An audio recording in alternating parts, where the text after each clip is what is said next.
Welcome back. So in this section we are going to learn one of the most important machine learning algorithms, which is SVM, short for Support Vector Machines.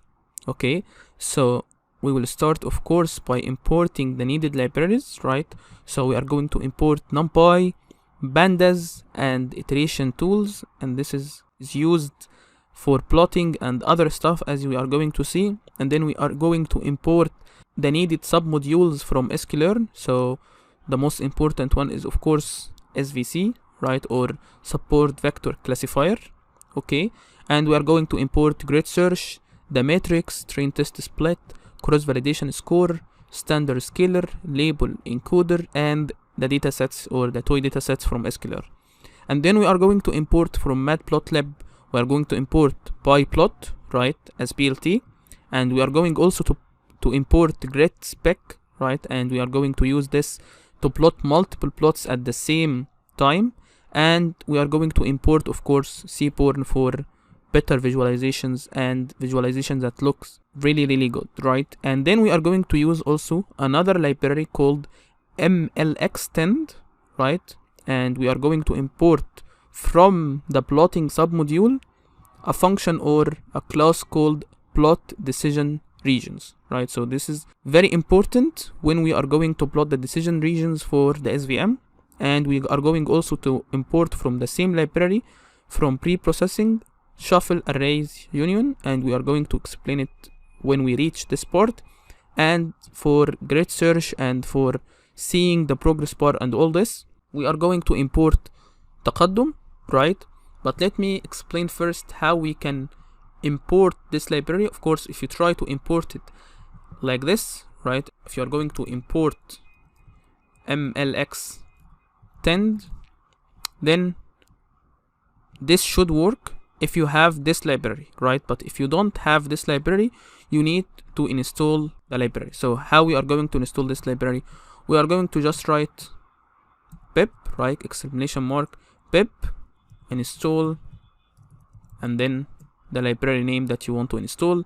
So it's already there, right, on my machine or in my collab. So as you can see, requirement already satisfied. So if this library was not there, right, if it was not installed, then it's going to be installed. It will take a few seconds and that's it. You can use this library after that, right? Now what is the outline for this section?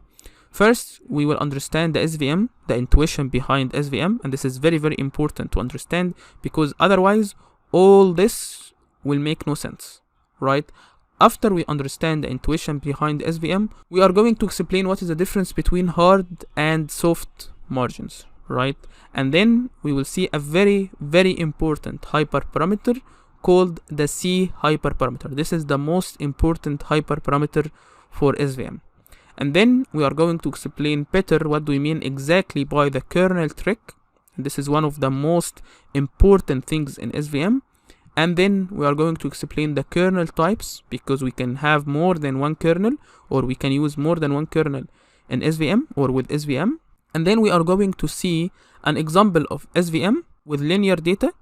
And then we are going to see an example of SVM with linear data and another example of SVM with non-linear data. So we are going to use some of the toy datasets we imported from sklearn, and we are going to generate our synthetic data, right, to see how SVM will work with this, right, using the different kernels we introduced in the previous sections. Okay, and then we are going to perform as usual hyperparameter tuning and cross validation.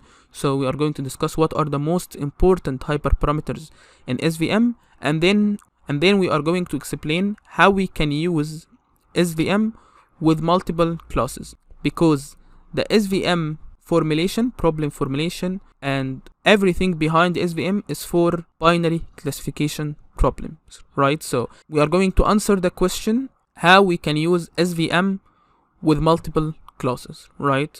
And finally, we are going to see how we can use SVM with regression, right? So how we can use SVM with regression can be a little bit tricky, but we are going to import from sklearn SVM, we are going to import SVR, support vector regressor, So we are going to import it and use it, but we need first to understand how this actually works, right?